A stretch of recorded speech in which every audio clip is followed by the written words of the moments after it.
Kevin here. Hey, we're going to talk about comfort food and how cool the Instafire Ember Oven really is.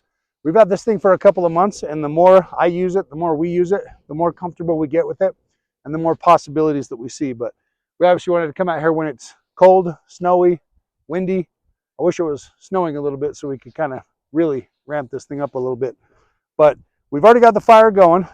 You can see there is an opening in the front, which is your real temperature control, and then the opening in the back. And so this does allow air to blow all the way through.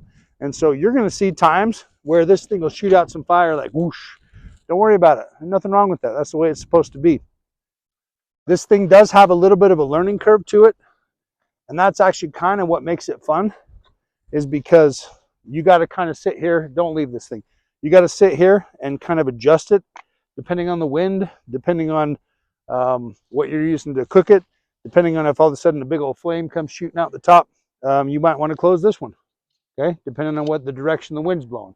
If the wind's blowing the other way, you might want to close the back one. So it's kind of one of those things that you just have to kind of watch it and get a feel for it. But at the end of the day, cooking this way with the biomass and the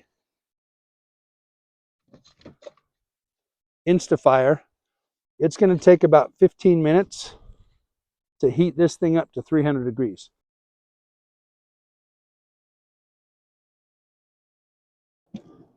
What you got to do, because you're dealing with Mother Nature, to get it up to temperature. So once it gets to about 300, we've had good luck putting the bread in. So now the bread's going to cook for about 30 minutes. And the nice part is, because we got the charcoal, for the most part, it's going to maintain that steady temperature and keep rising.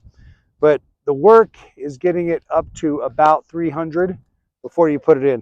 And that's where you see us constantly opening, closing, opening, closing, opening, closing, dealing with the wind, and then even using some of these sticks to kind of stir it up. So this is not set it and forget it, but I'm not going to lie, it's kind of fun. And the fact that you can have fresh baked bread cooked literally in a convection oven style, this is going to come out crispy and good. So it is well worth the 20 or so minutes it takes to get it up to temperature, because in 30 minutes we're going to be eating some pretty sweet bread.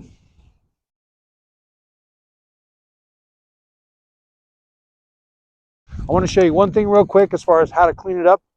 This knob right here, so let me come around back. This knob right here, we're going to dump the top down into the bottom by pulling this thing out.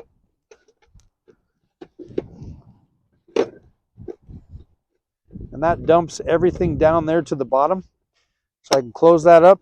And then when this thing is done being on fire, we take that tray out and we dump all that stuff out. So that's how we clean it when we use the bio waste.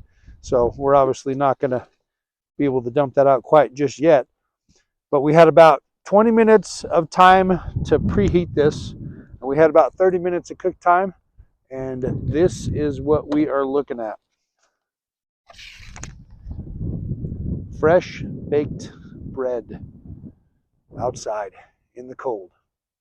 We will be back with some more. So appreciate you watching, and we would love it if you liked, subscribed, and shared. Oh, and another thing, if you know anyone that has an Ember oven sitting in the box, send them this video, because the first time you use the Ember oven is not ideally when the crap hits the fan, okay?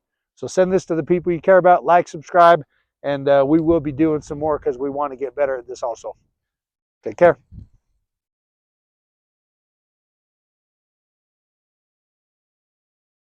Holy cow, my cameraman just reminded me.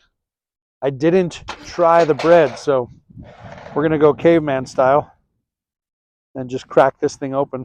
And I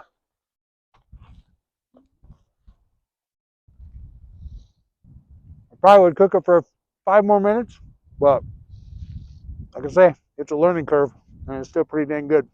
So, good stuff.